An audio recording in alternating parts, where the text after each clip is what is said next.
और बहुत बड़ी खबर सामने आ रही है क्योंकि अगले 48 घंटे पुतिन पर बहुत भारी है, क्योंकि ये चेतावनी पुतिन के रशिया के जानी दुश्मन अमेरिका की ओर से जारी की गई है। बड़ी खबर आपको बता देते हैं, मॉस्को से सामने आ रही है। मॉस्को पर बहुत बड़ा हमला हो सकता है, ये इस वक्त की बहुत बड़ी खबर। 48 घंटे में हो सकता है मॉस्को पर बहुत बड़ा हमला। रूस में अमेरिकी दूतावास ने इसको लेकर अलर्ट भी जारी कर दिया है। TV9 भारतवर्ष के पास अमेरिकी अलर्ट की कॉपी भी मौजूद है। तो ये इस वक्त की बहुत बड़ी खबर आपके सामने, जहां पर अगले 48 घंटे मॉस्को के लिए भारी साबित हो सकते हैं, क्योंकि मॉस्को पर बहुत बड़े हमले को लेकर अमेरिकी दूतावास ने अलर्ट जारी कर दिया है। और TV9 भारतवर्ष के पास अमेरिकी अलर्ट की कॉपी भी मौजूद है। तो ये तस्वीरें आपको दिखा रहे हैं, वो कॉपी आपको दिखा रहे हैं जो अमेरिकी दूतावास की तरफ से जारी की गई है। ये बाकायदा वो अलर्ट है जो इस बात को साबित करता है कि रशिया पर बहुत बड़ा हमला हो सकता है। मॉस्को पर अगले 48 घंटे बहुत भारी साबित हो सकते हैं। रूस में अमेरिकी दूतावास ने इसको लेकर बाकायदा अलर्ट भी जारी किया। तो TV9 भारतवर्ष पर इस वक्त की सबसे बड़ी खबर आपके सामने है। मॉस्को पर होगा अटैक, अमेरिका से आई चेतावनी। जी हां, अमेरिका को मिले हैं बेहद अहम इंटेलिजेंस इनपुट। मॉस्को पर हो सकता है टेरर अटैक, आतंकी हमला हो सकता है मॉस्को के अंदर। मॉस्को में भीड़ भाड़ वाली जगहों को बनाया जा सकता है निशाना, इसके आसार हैं। किसी अमेरिकी को भीड़ भाड़ वाली जगहों पर ना जाने की सलाह दी गई है, इसीलिए अमेरिकियों को मॉस्को में अलर्ट रहने की वार्निंग जारी कर दी गई है। रूस में 15 और 17 मार्च को राष्ट्रपति चुनाव होने हैं, 15 से 17 मार्च को, और इन चुनावों से पहले कुछ बड़ा हो सकता है, बड़े अटैक अंजाम दिए जा सकते हैं, इसके संकेत मिल रहे हैं और इसी बाबत अलर्ट किया गया है। चुनाव के दौरान हो सकती है मॉस्को में गड़बड़ी और आतंकी हमले भी हो सकते हैं। इस लिहाज से ये वार्निंग, ये चेतावनी बहुत महत्वपूर्ण हो जाती है, क्योंकि अमेरिकी एम्बेसी खुद अमेरिकन्स को, रशिया में रह रहे अमेरिकी नागरिकों को इस बाबत अलर्ट कर रही है। चुनाव के दौरान या फिर इससे पहले कुछ बड़ा होने की आशंका है। मनीष झा हमारे संवाददाता इस वक्त हमारे साथ मौजूद हैं। दो खास मेहमान भी हमें ज्वाइन कर रहे हैं। मेजर जनरल SP सिन्हा साहब हमें ज्वाइन कर चुके हैं, मेजर जनरल अश्वनी सिवाच भी हमारे साथ मौजूद हैं। लेकिन मनीष, पहला सवाल आपसे, बाकायदा अलर्ट जारी किया गया है एम्बेसी की तरफ से अमेरिकन्स को, वो अमेरिकन्स जो रशिया में रह रहे हैं उन्हें एक तरह से सावधान किया गया है। ये अलर्ट अपने आप में कितना चिंताजनक है? बिल्कुल, देखिए, आज 8 मार्च को अंतर्राष्ट्रीय महिला दिवस के अवसर पर मॉस्को में बड़े बड़े फंक्शंस होते हैं। मॉस्को में छुट्टी है, यानी पूरे रूस में छुट्टी है, और अगले 1-2 दिन तक वहाँ कई सारे सेलिब्रेशन होते हैं, बड़े बड़े कंसर्ट होते हैं। और ऐसी स्थिति में अमेरिकी दूतावास ने चेतावनी जारी करके कहा है कि अगले 48 घंटे में, 48 घंटे के भीतर मॉस्को पर बड़ा हमला होगा। मॉस्को पर हमला करने वाले जो लोग हैं वो रूस के ही वो चरमपंथी संगठन है जो लगातार रूस सरकार के खिलाफ या क्रेमलिन के खिलाफ अलग अलग तरीके से किसी न किसी तरह से हमला करते आए हैं। अमेरिकी दूतावास का यह कहना है कि उनके पास स्पेसिफिक इनपुट है। और यह सब कुछ कब हो रहा है, टाइमिंग देखिए, टाइमिंग यह है कि कुछ घंटे पहले अमेरिका के राजदूत को समन किया गया था। अमेरिका के राजदूत को रूस ने धमकी दी थी कि आपके एम्बेसी से रूस के खिलाफ बहुत सारी साजिशें रची जा रही है, और अगर ऐसा होगा तो हम बहुत सारे राजनयिकों को बर्खास्त करेंगे। ठीक उसके तुरंत बाद अमेरिका की तरफ से यह चेतावनी जारी की थी कि रूस में, मॉस्को में बड़े हमले होंगे, और अगर ऐसा होता है तो उसके परिणाम कितने भयंकर होंगे ये आप सोच सकते हैं। बिल्कुल, मेजर जनरल SP सिन्हा साहब, आपसे समझना चाहूंगी, जिस तरीके का अलर्ट जारी किया गया, माना जा रहा है अगले 48 घंटे रूस पर, मॉस्को पर भारी हो सकते हैं, क्या इसे इंफॉर्मेशन वॉरफेयर का हिस्सा माना जाए या वाकई इस चेतावनी को सीरियसली लेने की जरूरत महसूस होनी चाहिए? हाँ, देखो, इसमें कोई शक नहीं है कि जो ये वार्निंग दी है ये वाकई बड़ी पुख्ता है। और सच्चाई है 15 और 17 तारीख को जो प्रेसिडेंशियल इलेक्शन होने, इसमें तो कोई शक नहीं कि पुतिन के सामने कोई डट नहीं पाएगा और उनकी जीत एक प्रकार से फॉरगिवन कंक्लूजन है। मगर जो सिचुएशन अब पैदा हो रही है रूस के अंदर, वो मुझे लगता है कि ऐसा हो सकता है कि कोई आतंकवादी हमला हो जाए, और आतंकवादी हमले का बेसिक मकसद होगा एक क्योस कन्फ्यूजन क्रिएट करना। और ये जो वार्निंग दी गई अमेरिका ने अपने लोगों के लिए, ये एक प्रकार से कॉज ऑफ कॉशन है मगर सच्चाई ये भी है कि दोनों के बीच में एक प्रकार से जो रूस और अमेरिका के बीच में जो अब सीधी लड़ाई तो नहीं, एक साइकोलॉजिकल वारफेयर बहुत ज़्यादा जोरों से चला हुआ है, क्योंकि अमेरिका ने अपने बूट्स ऑन ग्राउंड यूक्रेन में नहीं भेजे हैं, हथियार ही दिए हैं, और जिस प्रकार से वो रूस के ऊपर इनडायरेक्टली प्रेशर डालने की कोशिश कर रहे हैं, क्योंकि उनको 15 से 17 जो इलेक्शन होंगे अगर वो पीसफुल होते हैं तो उसमें कोई शक नहीं पुतिन जीतेंगे, मगर अगर कोई आतंकवादी हमला होता है तो उसको एक प्रकार से आप पुतिन की जो एडमिनिस्ट्रेशन है उसको कमजोर दिखा सकते हैं। मुझे लगता है यही कारण हो सकता है।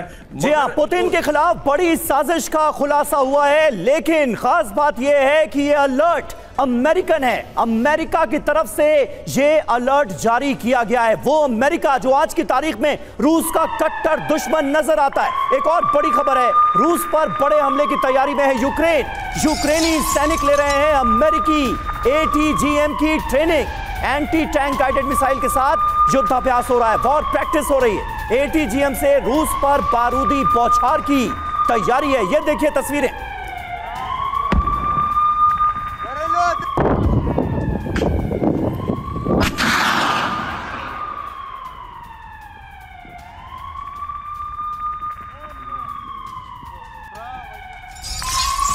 और इस बीच एक और बड़ी खबर, यूक्रेनी हेलीकॉप्टर के बारूदी प्रहार को लेकर सामने आ रही है। रूसी ठिकानों पर मिसाइल दागी गई है। यूक्रेनी हमले में ऐसी जानकारी सामने आ रही है कि रूस को भारी नुकसान पहुंचा।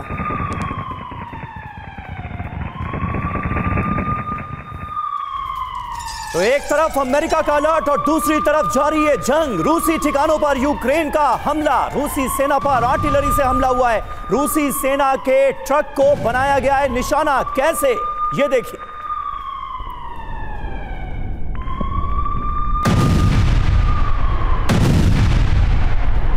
और इस बीच एक और बड़ी खबर आपके सामने, गुरुवार को मॉस्को में ISIS का आतंकी मारा गया।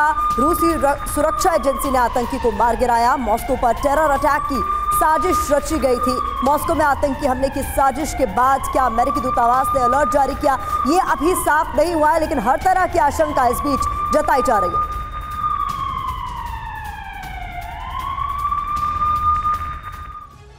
तो देखिए, ये बड़ी खबर है। 48 घंटे ऐसे में बहुत अहम हो जाते हैं। अगले 48 घंटे में मॉस्को में क्या कुछ बड़ा होने वाला है? कई बड़े अहम सवाल हैं। पहला बड़ा सवाल, क्या मॉस्को पर वाकई कोई बड़ा टेरर अटैक होने जा रहा है? दूसरा, क्या यूक्रेन मॉस्को पर बड़े हमले की तैयारी में जुटा है? अगर कोई हमला होता है मॉस्को के अंदर तो इसके लिए क्या यूक्रेन को भी जिम्मेदार माना जाएगा? सवाल यह भी है कि क्या नाटो की तरफ से मॉस्को पर हमला होगा, ये एक और महत्वपूर्ण सवाल है। और इस बीच सवाल यह भी कि क्या अमेरिका मॉस्को की घेराबंदी में जुट गया है? एसपी सिन्हा साहब, इसे किस तरीके से देखा जाना चाहिए? अगले 48 घंटे बेहद क्रूशियल माने जा रहे हैं इस लिहाज से। मुझे नहीं लगता है कि बहुत कुछ बड़ा कुछ होने वाला है मॉस्को में। मुझे लगता है ये प्रोपेगेंडा और साइकोलॉजिकल वॉरफेयर का अमेरिका का अप्रोच है। आपको इस पूरे जो इनपुट अमेरिका ने दिया है, एक चीज बताइए, अमेरिका तो रूस का दुश्मन है, तो अमेरिका यदि अलर्ट दे रहा है और रूस को बता रहा है तो इसमें ये तो स्वाभाविक है कि इसमें तो रूस का फायदा हो जाएगा, क्योंकि एडवांस में उसको इन्फॉर्मेशन मिल रहा है कि आतंकवाद की घटना होने वाली है। तो एक आप अपने दुश्मन को आप इन्फॉर्मेशन देंगे जिससे दुश्मन को भला हो जाए। तो मुझे लगता है ये साइकोलॉजिकल वॉरफेयर है। लेकिन ये टोटली छोटी मोटी घटना आतंकवाद की हो सकती है, उसका दो स्वरूप हो सकता है मेरे अनुसार। एक तो जो ISIS का जो बंदा मारा गया है, इसका मतलब है कि ISI के अंडरग्राउंड वर्कर्स और स्लीपर सेल्स वहां मौजूद हैं, वो कुछ छोटी मोटी हरकत कर सकते हैं जी। दूसरा जब रूस के एडमिनिस्ट्रेशन ने एम्बेसडर को, अमेरिका के एम्बेसडर को बुला के वार्न किया कि वो रूस के खिलाफ कुछ साजिश कर रहा है, और उसके 24 घंटे के अंदर अमेरिका अलर्ट जारी करता है कि मॉस्को पे अटैक हो सकता है, इसका मतलब है कि अमेरिका का हाथ है, CIA का हाथ है। CIA या तो ISI उसके गुरुओं के साथ मिलजुल के कुछ हरकत करना चाहता है, आतंकवाद की घटना को अंजाम देना चाहता है, या वो लेफ्टिस्ट। ये एक बहुत बड़ा सवाल है। आम आदमी पार्टी की तरफ से नारा दिया गया है, संसद में भी केजरीवाल तो दिल्ली होगी और खुशहाल। इस मौके पर भगवंत मान भी मौजूद हैं, पंजाब के CM। बहुत बहुत धन्यवाद देश की राजधानी का media, electronic media, print media, social media, जिन जिन मंचों को आप प्रतिनिधित्व दे रहे हो, सबका यहाँ पर आने के लिए बहुत बहुत दिल से आभार व्यक्त करते हैं। आज आम आदमी पार्टी की तरफ से दिल्ली की लोकसभा के चुनाव की कैंपेन जो है वो शुरू की जा रही है ऑफिशियली। माननीय मुख्यमंत्री दिल्ली और आम आदमी पार्टी के सुप्रीमो श्री अरविंद केजरीवाल जी शायद सोच रहे होंगे मन में कि आज से लगभग 12 साल पहले ये पास में ही रामलीला ग्राउंड में एक छोटा सा काफिला चला था और आम आदमी पार्टी में लोग जुड़ते गए। आज 10-12 साल में, क्योंकि पहला चुनाव 13 में लड़ा था, पंजाब में पहला चुनाव 14 में लड़ा, तो मैं कह सकता हूं कि 10 साल में आम आदमी पार्टी जो है वो नेशनल पार्टी बन गई। हमारे 2 राज्यों में हमारी सरकारें हैं, 10 राज्यसभा के मेंबर हैं, लोकसभा से जालंधर से हमारा एमपी है, 5 एमएलए हमारे गुजरात में हैं, 2 एमएलए हमारे गोवा में हैं, चंडीगढ़ में लोकल गवर्नमेंट में हमारा मेयर है, सिंगरौली में मध्य प्रदेश में हमारा मेयर है। सो शायद 10 साल में इतना किसी पार्टी ने अचीव नहीं किया होगा। आज हमारे चारों जो भावी सांसद हैं जिन्होंने संसद में जाना है वो भी साथ में बैठे हैं, गोपाल भाई बैठे हैं, आम आदमी पार्टी की पूरी लीडरशिप। दिल्ली वालों से मैं एक ही रिक्वेस्ट करता हूं, आप लोगों ने बहुत प्यार दिया, आम आदमी पार्टी की जड़ें दिल्ली में जो जमाई आपने, एक बार 70 में से 67 सीट दी, दूसरी बार 70 में से 62 सीट दी, ऐसा बम्पर जो फतवा है, मैंडेट है, वो कहीं नहीं मिला सरकार में, देश में। तो कारण क्या है यहां पे बार बार केजरीवाल जी का जीतने का, कि हम काम की राजनीति करते हैं, हम नफरत की राजनीति नहीं करते, हम नाम की राजनीति नहीं करते, हम काम की राजनीति करते हैं। मोहल्ला क्लिनिक बनने शुरू हुए, स्कूल अच्छे होने शुरू हुए, बिजली मुफ्तानी शुरू हुई,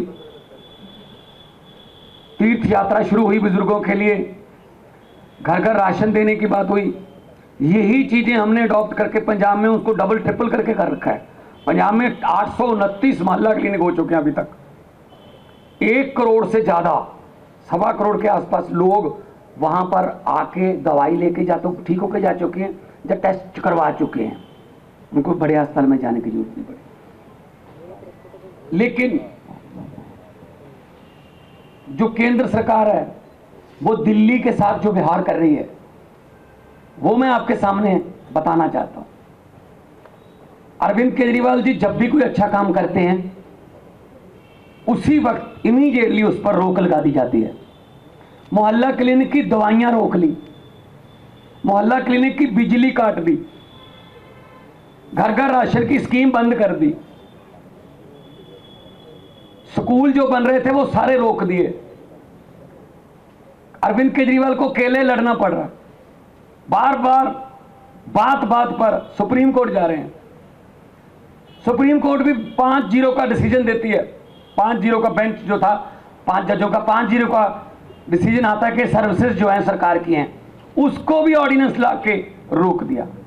मैं दिल्ली वालों से ये पूछना चाहता हूं, क्या वोट उनको दोगे जो आपकी दवाइयां रोक रहे हैं, आपके बच्चों की पढ़ाइयां रोक रहे हैं, जो आपका इलाज रोक रहे हैं, जो आपका कामकाज रोक रहे हैं, जो आपके जल बोर्ड का सारा भट्ठा बिठा दिया इन लोगों ने, पानी ना मिले दिल्ली के लोगों को। अब बताइए मुझे, शिक्षा, स्वास्थ्य, पानी, बिजली, ये तो फंडामेंटल राइट्स है ना, संविधान में लिखे हुए हैं ना कि मिलने चाहिए हर एक को। वो भी रोक रहे हैं। क्या दिल्ली के लोगों को किसी और देश का समझते हैं ये? तो सातों सांसद क्या कर रहे थे वहां पे दिल्ली के? सिर्फ गालियां देने में लगे हुए, बस सिर्फ गालियां देने में लगे हुए, बस इसका तोड़ लो, उसका तोड़ लो, ये कर लो, वो कर लो। तो इसीलिए आज दिल्ली वालों से मैं एक रिक्वेस्ट करता हूं, विनती करता हूं कि अरविंद केजरीवाल अकेले लड़ रहे, अगर उनको यहां से सांसद साथ दे दोगे तो उनके 7 हाथ उनको और मिल जाएंगे। पंजाब से 13-0 हो रहा है, 13 पंजाब से आ रहे हैं, कुरुक्षेत्र से आ रहे हैं, असम में लड़ रहे हैं, हम गुजरात में लड़ रहे हैं, 10 हमारे पहले राज्यसभा के हैं। जब हमारी गिनती संसद में, दोनों सदनों में 30-35 हो जाएगी, 40 हो जाएगी, तो एक पॉलिटिकल पावर बनती है। और जब वो 30-35 इकट्ठे होके संसद में अपने दिल्ली के लोगों के हकों के लिए लड़ाई लड़ेंगे, किसी मां के लाल की हिम्मत नहीं है कि दिल्ली का कोई काम रोक जाए, जब पंजाब का कोई पैसा रुक जाए, चाहे आरडीएफ, चाहे एनएचएम, चाहे कोई। हमारे भी 8,000 करोड़ हमारा रोक रखा है। तो दिल्ली में डबल शक्ति, ये कहते हैं डबल इंजन, ये कह रहे हैं डबल इंजन की सरकार। पीछे देखा था पिछले दिनों कठुआ से इंजन बिना ड्राइवर के आ गया था, इनके इंजन भी बिना ड्राइवर के हैं।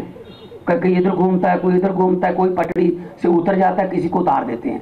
यही काम करते हैं और क्या करते हैं। ये तो 92 सीटें हमारे पास, 62 सीटें अरविंद केजरीवाल जी के पास हैं। जो सरकार चल रही है, शुक्र करो। अगर 40 होती इनके पास, 65-70 होती मेरे पास, अब तक तोड़ देते भाई साहब। तो देखो हिमाचल का क्या हाल कर रखा है। ये काम ही इनको यही आता है, बस दिन रात काम यही आता है, किसको तोड़ें, किसका एमएलए खरीदें।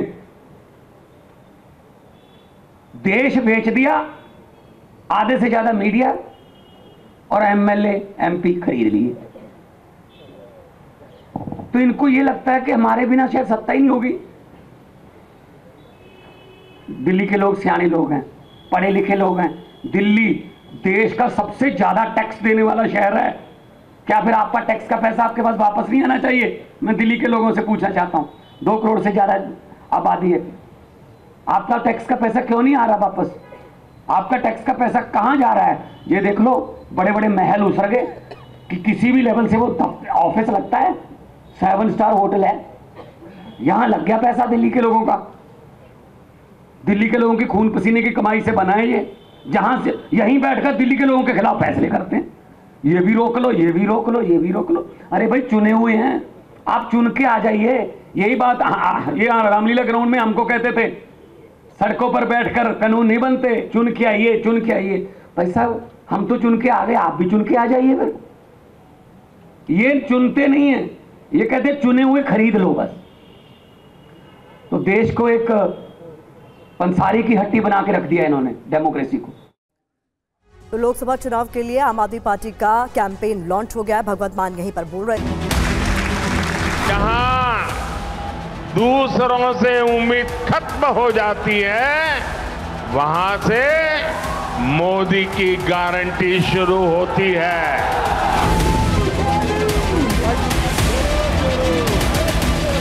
सरकार में आने के एकदम बाद हमारा पहला काम होगा 30 लाख सरकारी नौकरियां हम दे देंगे। आज प्रधानमंत्री मोदी ने महिला दिवस के मौके पर देश की करोड़ों महिलाओं को बड़ी सौगात दी है। पीएम मोदी ने गैस सिलेंडर पर सीधे 100 रुपए कम करने की घोषणा की। उधर उज्ज्वला योजना पर सब्सिडी पहले की तरह जारी रहेगी। मतलब देश की महिलाओं को पीएम का सुपर गिफ्ट। उधर राहुल गांधी ने 30 लाख सरकारी नौकरियां देने का वादा कर दिया है। इतना ही नहीं, राहुल ने ग्रेजुएट छात्रों के लिए भी बड़ा ऐलान किया है। साथ ही महिलाओं के लिए भी कांग्रेस ने दी है बड़ी गारंटी। सवाल है कि किसकी गारंटी इस चुनाव में जीत की गारंटी बनेगी। और आज कुछ गारंटियों का ऐलान आम आदमी पार्टी की तरफ से भी ऐसा लग रहा है कि किया जाएगा। सीधे रुख करते हैं दिल्ली के मुख्यमंत्री अरविंद केजरीवाल क्या कह रहे हैं, सुनते हैं। भगवंत मान साहब दिल्ली आए हैं, मैं उनका तहे दिल से दिल्ली में स्वागत भी करता हूं। और आपने उनके विचार सुने इस लॉन्च के मौके पे।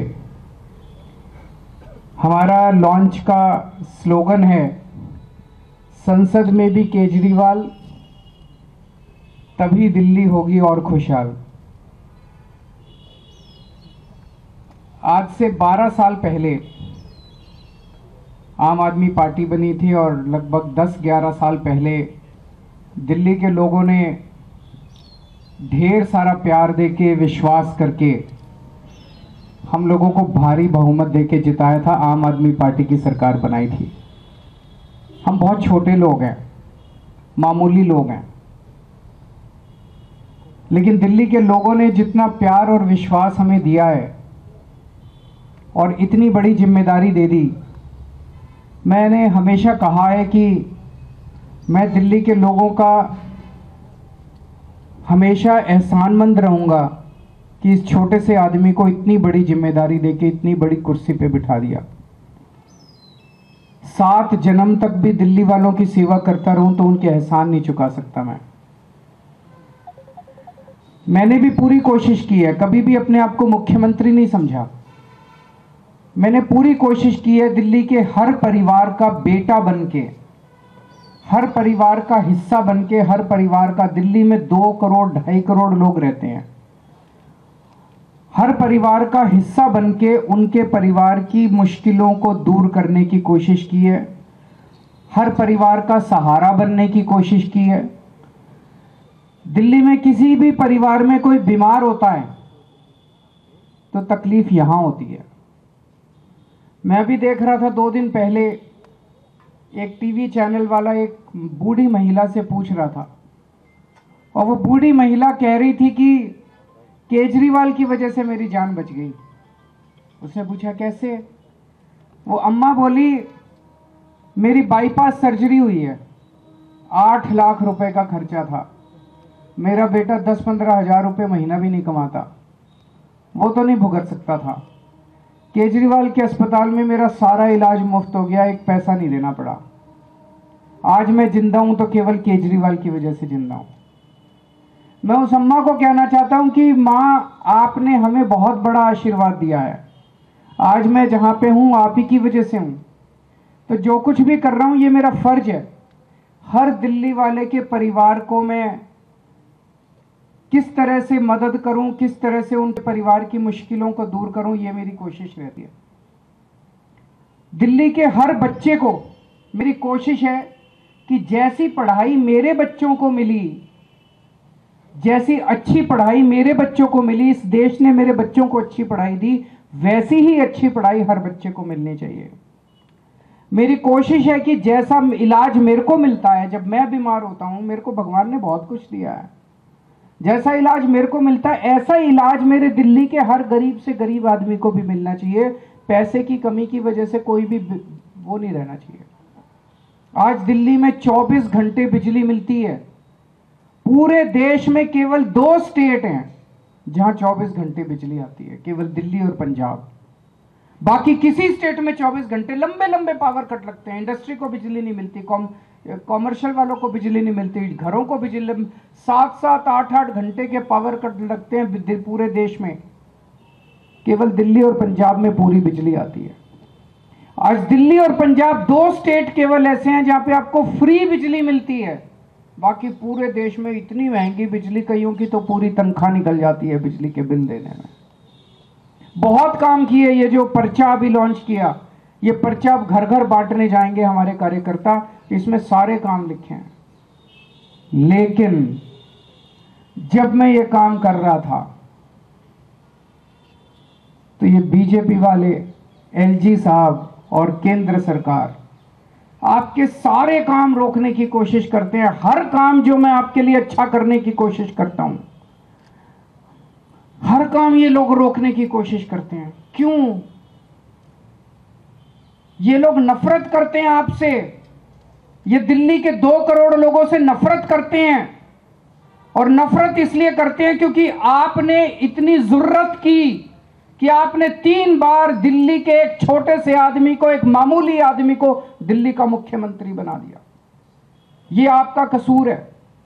आप लोगों ने 3 बार एक मामूली आदमी को दिल्ली की कुर्सी पे क्यों बिठा दिया? इसलिए बीजेपी वाले, एलजी और केंद्र सरकार आपसे नफरत करते हैं, बदला निकाल रहे हैं वो। याद करो, आज से 6-7 साल पहले जब मैं दिल्ली के मोहल्ला क्लिनिक बना रहा था, उस समय एमसीडी के अंदर बीजेपी की सरकार थी। मेरे बने बनाए मोहल्ला क्लिनिक बुलडोजर भेज के इन्होंने तोड़ दिए दिल्ली के अंदर। सरकारी मोहल्ला क्लिनिक दिल्ली सरकार ने बनाए। एमसीडी में बीजेपी की सरकार थी, एमसीडी वालों ने बुलडोजर भेज के दिल्ली के मोहल्ला क्लिनिक तोड़ दिए। इतने गंदे लोग कौन हो सकते हैं? जब मैं दिल्ली में जगह जगह सीसीटीवी कैमरे लगा रहा था, आज फक्र है हर दिल्ली वाले को। पूरी दुनिया में, ये मैं नहीं कह रहा, फोर्ब्स मैगजीन, इंटरनेशनल मैगजीन ने 2021 में बोला है कि पूरे दुनिया के अंदर सबसे ज्यादा सीसीटीवी कैमरे की डेंसिटी दिल्ली के अंदर है। 5 साल के अंदर दिल्ली में सबसे ज्यादा सीसीटीवी कैमरे लगवा दिए हमने। जब मैं सीसीटीवी कैमरे मैंने लगाने चालू किए तो एलजी साहब ने फाइल रोक दी, मेरे को सीसीटीवी कैमरे नहीं लगाने दिए। तब मैं, गोपाल राय, मनीष सिसोदिया और सत्येंद्र जैन एलजी साहब के घर के अंदर घुस के उनके कमरे में 10 दिन तक हमने धरना दिया था, याद करो। तब उस टाइम इन्होंने कैमरे लगाने की फाइल पास की थी। हम घर घर राशन देना चाहते थे, इन्होंने राशन की फाइल रोक ली। पिछले साल 2 महीने तक दिल्ली के मोहल्ला क्लिनिक की बिजली काट दी इन लोगों ने। दिल्ली के मोहल्ला क्लिनिक के किराया रोक दिया इन लोगों ने। दिल्ली के सारे मोहल्ला क्लिनिक की दवाइयां बंद कर दी इन्होंने, एलजी साहब ने, केंद्र सरकार ने और इन्होंने मिलकर। दिल्ली के मोहल्ला क्लिनिक के टेस्ट बंद कर दिए इन लोगों ने। इतना निर्दयी कौन हो सकता है जो गरीबों का इलाज बंद कर दे? इतनी नफरत क्यों है? इतना निर्दयी कौन हो सकता है? इन्होंने योगा बंद कर दिया। 17,000 लोगों के लिए मैंने योगा चालू किया था दिल्ली में, फ्री योगा टीचर भेजता था, इन्होंने योगा बंद कर दिया। हमारी एक स्कीम थी फरिश्ते,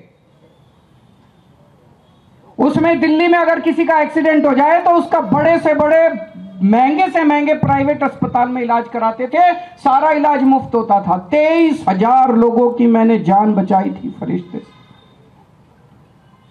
एलजी साहब ने फरिश्ते स्कीम बंद कर दी। सुप्रीम कोर्ट गया मैं, सुप्रीम कोर्ट से ऑर्डर लेके आया, दोबारा चालू कराई मैंने फरिश्ते स्कीम। आपका एक भी काम मैंने बंद नहीं होने दिया। इन्होंने बंद की, पिछली साल दवाइयां बंद की, मैंने लड़ के इनसे दोबारा चालू कराई। पिछली साल इन्होंने टेस्ट बंद किए, मैंने लड़ के दोबारा इनसे चालू कराए। मैं ये पूछना चाहता हूं, आपने 7 एमपी बनाए थे, वो 7 एमपी कहां थे जब आपकी दवाइयां बंद की जा रही थी, जब आपकी पढ़ाई बंद की जा रही थी, जब आपके योगा बंद किया जा रहा था, जब आपके अस्पतालों की दवाइयां? कहां थे ये 7 एमपी?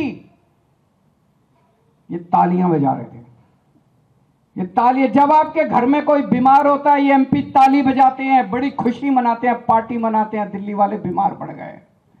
जब आपके बच्चों की पढ़ाई रुकते हैं, ये एमपी तालियां बजाते हैं, खुशियां मनाते हैं, पार्टी करते हैं। जब आपके बच्चे तरसते हैं किसी चीज के लिए, जब आपके घर के लोग तरसते हैं किसी चीज, ये एमपी ताली बजाते हैं। ऐसे लोगों को हमने पाल रखा है, दूध पिला रहे हैं हम ऐसे लोगों को।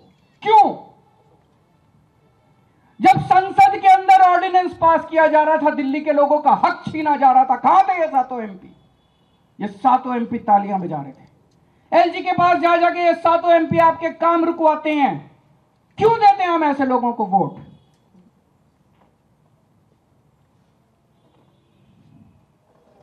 कल मैंने बिजली सब्सिडी पास की है कैबिनेट में, मैं आपको बता नहीं सकता कितना लड़ना पड़ा है मेरे को। ये चाहते हैं, मैं ये कहता हूं भाई हम अच्छे काम कर रहे हैं, तुम भी करो। हमने दिल्ली में 24 घंटे बिजली कर दी, तुम क्यों नहीं करते? तुम भी करो, यूपी में करो, मध्य प्रदेश में करो, जहां जहां, राजस्थान में करो, जहां जहां तुम्हारी सरकार है तुम करो, गुजरात में करो। हमने बिजली मुफ्त कर दी, तुम भी करो। कह रहे ना हम तो नहीं करेंगे, तेरे को भी नहीं करने देंगे। बड़ी मुश्किल से, मैं बता नहीं सकता दिल्ली वालों मैंने कितनी मुश्किल से तुम्हारी बिजली सब्सिडी पास कराई है। अगले 1 साल के लिए अब आपको बिजली फ्री मिलती रहेगी। आज मैं अकेला लड़ रहा हूं इन लोगों से, एलजी से अकेला लड़ रहा हूं, बीजेपी वालों से अकेला लड़ रहा हूं। इन 7 सांसदों से अकेला लड़ रहा हूं, केंद्र सरकार से अकेला लड़ रहा हूं। आप मेरे को बेटा मानते हो, आपने मेरे को बेटा बोला है। अगर आपने मेरे को बेटा बोला है तो अपने बेटे को अकेला तो नहीं छोड़ोगे इस तरह। आज मैं आप लोगों से निवेदन कर रहा हूं, अपील कर रहा हूं कि अपने बेटे को मजबूत करो। आपने मेरे को 70 में से एक बार 67 सीट दी, मेरे को मजबूत किया। दूसरी बात, 70 में से 62 सीट दी, मेरे हाथ मजबूत किए विधानसभा के अंदर। मैं बड़ा शुक्रगुजार हूं। आज ये जो मैं इनसे लड़ पा रहा हूं थोड़ा बहुत, ये इसी वजह से लड़ पा रहा हूं। जो भी थोड़े बहुत काम कर पा रहा हूं इसी वजह से काम कर पा रहा हूं, क्योंकि आपने इतना भारी बहुमत दिया था। अगर आपने 70 में से 40 सीट दी होती, ये बीजेपी वाले सरकार तोड़ देते, गिरा देते, खरीद लेते, डरा देते मेरे एमएलए को। ये तो आपकी दुआ है, आपकी कृपा है, आपका आशीर्वाद है, आपका प्यार है कि आपने 70 में से 62 सीट दी। इसी तरह से जैसे आपने विधानसभा में मेरे हाथ मजबूत किए, अब संसद में मेरे हाथ मजबूत कर दो। संसद में मेरे को 7 एमपी दे दो, जो इंडिया गठबंधन के हैं 7 एमपी दे दो। ये 7 एमपी मेरे 7 बड़े बड़े हाथ बन के काम करेंगे। अगली बार एलजी काम रोकेगा, ये 7 काम करा के लाएंगे। अगली बार अगर केंद्र सरकार काम रोकेगी, ये 7 काम रोक के काम करवा के लाएंगे। अगली बार संसद के अंदर आपके हक मारे जाएंगे, ये 7 एमपी संसद में उठ के आपकी आवाज बनेंगे। मैं आज आपसे यही मांगने के लिए आया हूं, ये 7 एमपी अगर हमारे आ गए तो आपके बेटे के हाथ मजबूत होंगे, किसी की हिम्मत नहीं होगी कि आपके काम रोक पाए। और ये तो कहते हुए घूम रहे हैं चारों तरफ, हमारी 370 आ रही है, हमारी 370 आ रही है, हमें नहीं चाहिए दिल्ली वाले। आपकी जरूरत ही नहीं इनको। खुलेआम कह रहे हैं 370 आ रही है, हमारी 370 आ रही है। इनको दिल्ली वालों के वोट चाहिए ही नहीं, इनको दिल्ली के सांसद चाहिए ही नहीं। मेरे को चाहिए आप, मेरे को आपकी जरूरत है, मेरे को दिल्ली वालों की जरूरत है, मेरे को दिल्ली वाले चाहिए, मेरे को दिल्ली के 2.5 करोड़ लोग चाहिए, मेरे को उनसे प्यार है। मैं दिल्ली वालों से प्यार करता हूं, ये आपसे नफरत करते हैं। मेरे को दे दो, मेरा एक एक वॉलंटियर, मैं आपके घर घर आऊंगा वोट मांगने के लिए। ये नहीं आएंगे, इनको नहीं चाहिए, अहंकार हो गया इनको, बहुत अहंकार है। जिसको वोट चाहिए उसको दो ना, जिसको वोट नहीं चाहिए उसको वोट क्यों दे रहे हो। और अभी महिलाओं के लिए मैंने ऐलान किया है 1000 रुपए। मैं देख रहा था टीवी चैनल पे, महिलाएं बड़ी खुश हैं। हर टीवी चैनल वाला सड़क पे जाके पूछ रहा, महिलाएं बड़ी खुश हैं। पर हर महिला कह रही अच्छा, यकीन नहीं हो रहा महिलाओं को, अच्छा होगा क्या, होगा क्या, ऐसा हो सकता है क्या, ऐसा भी हो सकता है क्या। मैं सारी माँ बहनों को कहना चाहता हूँ, पिछले 10 साल में ऐसे ऐसे काम हुए हैं जो कभी सोचे ही नहीं थे। कभी जिंदगी में सोचा था बिजली मुफ्त भी आ सकती है, पूरी दुनिया में कभी नहीं हुआ। बिजली मुफ्त भी आ सकती है और 24 घंटे भी आ सकती है। अरे केजरीवाल है, केजरीवाल के टाइम में पता नहीं क्या क्या अभी और चमत्कार होने बाकी हैं। मैं सारी महिलाओं को बोल रहा हूं, मैं हूं, आपको 1000 रुपए दिला के रहूंगा। बजट में पास हो गया, ये कोई मैं ऐलान नहीं कर रहा, बजट में पास करके आया हूं, विधानसभा में पास हो गया, ये चालू होगा। बस आप मेरे को आशीर्वाद दे देना। आपसे मैं बदले में यही मांग रहा हूं, मेरे को 7 एमपी जिता दो ताकि मेरे को और ताकत मिले। दूसरी चीज, आप 7 बीजेपी के एमपी जिता देते हो, आपको क्या मिलता है? केवल और केवल आपके काम रोकने का काम करते हैं और कुछ नहीं करते हैं। व्यापारियों को इतनी तकलीफें हुई हैं पिछले 10 साल में। एक बार नोटबंदी आ गई, एक बार जीएसटी आ गई, एक बार वो हीरे के व्यापारियों के ऊपर कुछ इन्होंने लगाया था।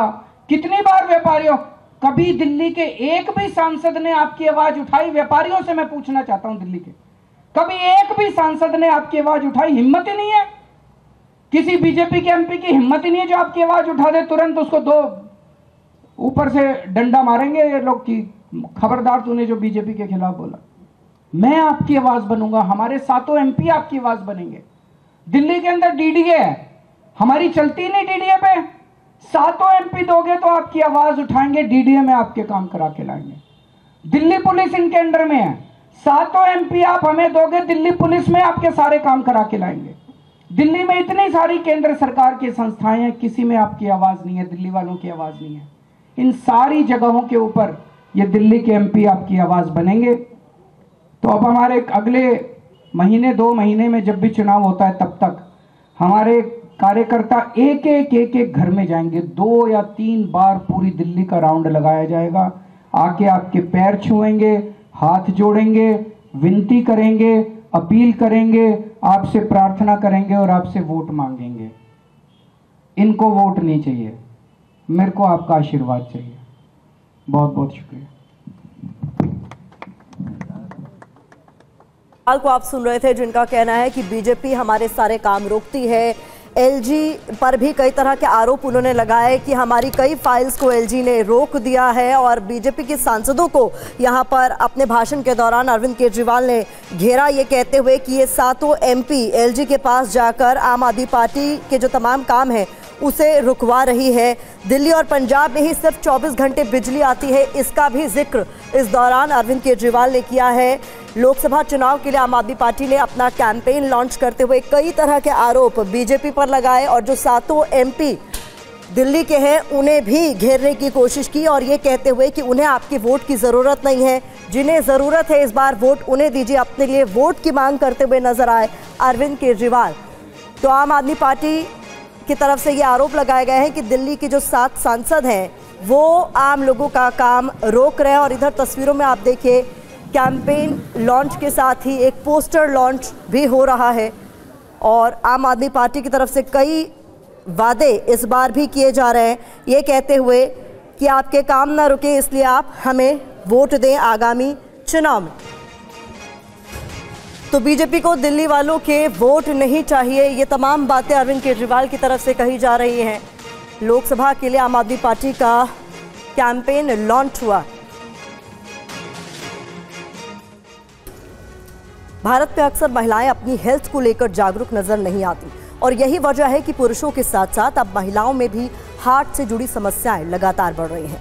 किन प्रिकॉशंस के साथ महिलाएं अपने हार्ट को स्वस्थ रख सकती हैं और भारत में इससे जुड़े किस तरह की ट्रीटमेंट्स उपलब्ध हैं, आइए इसे डॉक्टर्स से जानते हैं। महिलाओं की हेल्थ के बारे में थोड़ा हम कम जागरूक रहते हैं।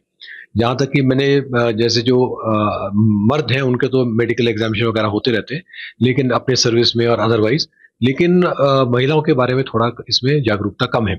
तो उस कारण से और प्लस उनका उतना नहीं हेल्थ के बारे में जागरूक होने की वजह से जो है उनमें काफ़ी ज़्यादा हार्ट की डिजीज रहती है। जैसा हम सोचते हैं कि जैसे प्री मेनोपॉजल, मेनोपॉज के आने से पहले जो है उनका प्रोटेक्शन रहता है हार्ट डिजीज की तरफ से, लेकिन मेनोपॉज के आने के बाद वो कहीं ना कहीं मे बी मर्दों से ज़्यादा भी उनको प्रॉब्लम रहती है। सो जो एक ट्रेडिशनल जो हार्ट ब्लॉक्स और कॉर्नरी आर्टरीज की जो प्रॉब्लम है वो तो इनमें होती है, और भी कई सारी जो दिक्कतें हैं जो हार्ट की जो रिलेटेड है वो इनमें काफ़ी प्रेवलेंट है। एओर्टिक वाल्व स्टेनोसिस जो है वो एक बीमारी होती है जो कि नॉर्मली 60-70 उम्र के ईयर्स के बाद ही आती है, दिखी जाती है। और ये जो वाल्व है ये मेन वाल्व होता है हार्ट का, जो कि हार्ट के बाहर जो ब्लड जाता है उसको कंट्रोल करता है।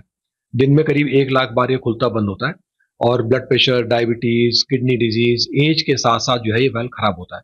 जब खराब हो जाता है तो सिकुड़ जाता है, सिकुड़ जाने से वो प्रेशर देता है और ब्लड जो है ठीक तरीके से बाहर नहीं निकल पाता।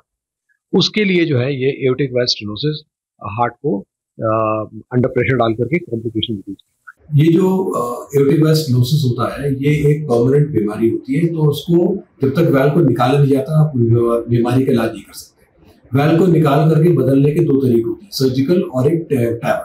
सर्जिकल वाले में जो है वो छाती को खोलना पड़ता है, पेशेंट को बाईपास में लेना पड़ता है, एनेस्थीसिया देना पड़ता है, उसके अपने कॉम्प्लिकेशंस है। और जो टैवर है उसमें सब कुछ नहीं होता, बगैर बेहोश किए हुए थ्रू जो पेरिफेरल आर्टरी है उसके थ्रू ये कर दिया जाता है और उसमें पेशेंट अगले दिन, दूसरे दिन या तीसरे दिन में डिस्चार्ज जाता है। तो महिलाओं को मैं ये कहूँगा कि कम से कम 1 घंटा रोज अपने लिए रखें, अपनी सेहत के बारे में सोचें, चलें, एक्सरसाइज करें, वजन को कंट्रोल में रखें, खाने के ऊपर बहुत ध्यान रखें।